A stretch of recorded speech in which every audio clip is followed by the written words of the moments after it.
So we're going to do the same thing that we did on the other slide. We're regrouping, and so we're doing that with a place value block. So they want us to find 348 minus 175. 348 has 8 ones.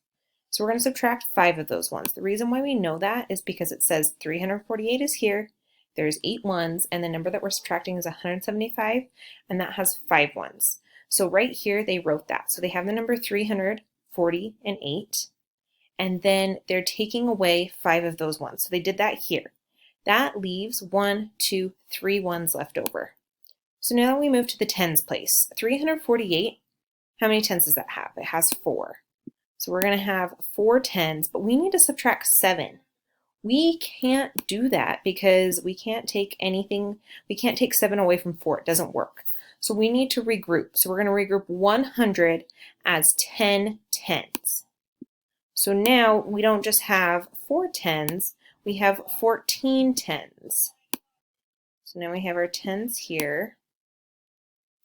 And you can see here that they added those 10 tens. Now we can take away 7. So that's what they did. So they took away those 7 tens, and then we need to count how many that we're left with.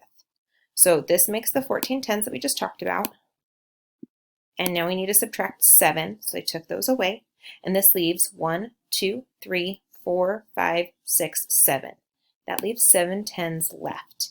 348 had 300s, but we regrouped. So now they only have 200. So we started with 3, but we regrouped here. You can see that's gone. So we no longer have 3 because we moved it over here. So now we have 200s.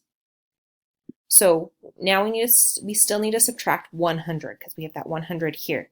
So that leaves 100 left. So we have that here.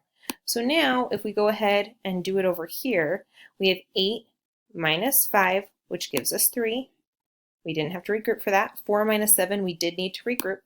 So we cross that out, make that a 2. Cross that out, make this a 14. 14 minus 7 is 7. And 2 minus 1 is 1. So our answer is 173. Now you can see that it shows that down here, but it looks like this does not want to go away. Oh, there we go. 173 is our answer.